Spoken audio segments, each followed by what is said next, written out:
Begitulah hal keadaan manusia kalau hanya ada ilmu, zikir tak ada, berpusing. Kalau zikir saja ilmu tak ada, pusing juga. Nampak? Kita kalau tak nak berpusing, kalau kita nakkan keseimbangan, kestabilan, keadilan pertengahan, mesti ada dua sayap. Ilmu,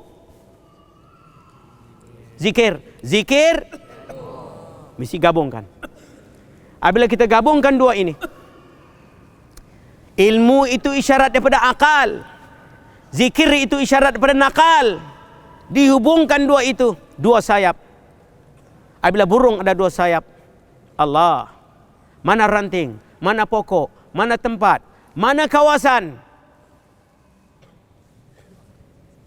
Al-mu'minin, sebab mukmin itu ada dua sayap, ilmu dan zikir. Inilah bulannya, bulan Ramadan, syahrul Ramadan alladzi unzila fihil Quran. Bulan yang mana kita akan dapat dua sayap itu, ilmu dan zikir, zikir dan ilmu. Imsak, bila kita tahan diri, satu sudut menahan diri. Tapi sudut yang besar bagi diri itu buka diri. Buka diri kita itu dengan jalan-jalan ibadah, dengan jalan-jalan yang mendekatkan diri kepada Allah Jalla Jalaluh. Itu iftar. Jangan kita tunggu iftar waktu maghrib saja. Ini orang iftar, maghrib tak lagi. Ke situ pula perginya. Yaitu satu bahagian daripada iftar. Ya, jangan tunggu waktu maghrib baru ada iftar. Kalau tak maghrib tak ada lah iftar. Kita boleh iftar sekarang ini. Iftar dengan jalan menumpukan tumpuan kepada Allah Jalla Jalaluh.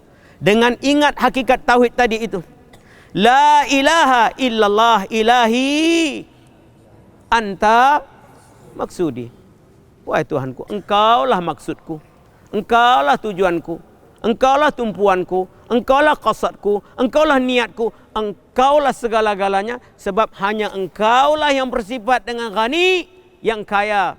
Dan yang lain daripada Engkau itu fakir, berkehendak kepada Engkau. Kalau begitu, boleh lagi kita menghala tujukan kemauan kehendak itu lain daripada Dia? Boleh. Sebutan lidah ataupun mengalami merasai.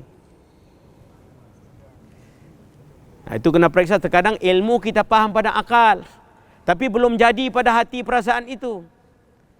Kalau ilmu faham pada akal, orang tahu orang ada ilmu nak naik basikal.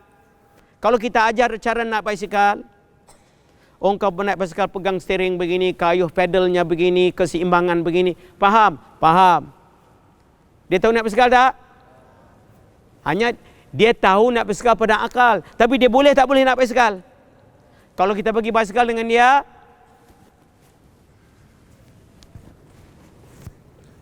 makan masa tak dia nak selaraskan itu. Itu kesatuan keselarasan itu. Apa yang terang jelas nyata pada akal ilmu itu. Ilmu tahu nak basikal itu. Bila kita bagi basikal dengan dia, dia nak selaraskan apa yang dia akalnya faham, nak selaraskan dengan tubuh badannya itu. Makan masa itu. Dia nak peringat selalu. Kaki kayu. Dia nak selaras itu. Kesatuan dan keselarasan ini, makan masa ini. Sidqun ini. Banyak kita hari ini, kita ada ilmu, terang jelas nyata. Tapi belum ada kesatuan, keselarasan itu. Di antara apa yang kita faham pada akal itu ilmu yakin. Apa yang kita saksi pada mata itu ainul yakin. Dan apa yang kita alami rasa itu hakul yakin. Itu bahagian zauqiyah dan bahagian syuhudi dan bahagian kashfi. Tiga sudut itu menahqiqkan ilmu itu. Dengan tiga sudut itu. Dengan kashfinya, syuhudinya dan zauqinya. Itu tahqiq. Itu kalimat tahqiq. Tahqiq itu menyedari hakikat sesuatu secara ruhani, yakni secara kashfi, syuhudi dan zauqi. Yakni ilmu yakin, ainul yakin, hakul yakin. Sedar. Nak sampai sedar macam itu. 60 tahun, 70 tahun sebelum kita balik. Ini peluang. Maka Ramadan ini jalan yang paling singkat, yang paling cepat untuk sedar itu. Rebutlah peluang itu. Dengan memahami sungguh-sungguh maqasid tujuan bagi berpuasa ini. Teras bagi puasa itu. Yang mana puasa itu ada hubung rapat terus dengan Allah Subhanahu wa taala. Tidak terputus. Sebab itu satu manusia ini kalau dia puasa pada berpagi sampai berpetang, dia ingat dia puasa itu. Ingat puasa itu ingat dasar puasa itu ada lillah di bawahnya. Sebab itu orang puasa ini orang yang mulia. Orang yang karim. Ramadan karim. Orang yang kiram. Orang yang mulia. Sebab dia ada hubungan dengan yang mulia. Tidur orang puasa itu sebab itu dibilang ibadah. Sebab dasar dia tak makan itu lillah. Allah. Bila dasar itu lillah, kan itu terang jelas nyata. Bila terang jelas nyata kan satu sebab untuk kita menundukkan nafsu yang rendah itu.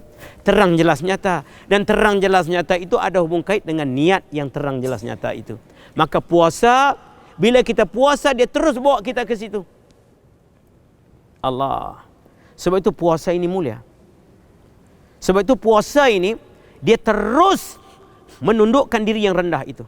Apabila Allah Subhanahu wa taala menciptakan akal, maka disoal akal itu, man anta man ana? Siapa engkau, siapa aku? Maka akal menjawab, engkau Tuhanku, aku hambamu. Wah akal, maju ke depan. Akal maju ke depan. Ke belakang dia. Kiri kanan, taat dia. Dia ambil akal itu, engkau sebaik-baik kejadian. Maka dicipta pula nafsu. Wahai nafsu, ke depan kamu. Tak bergerak dia.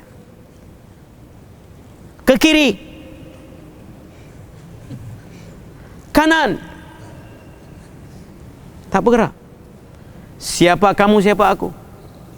Engkau, aku. Wah.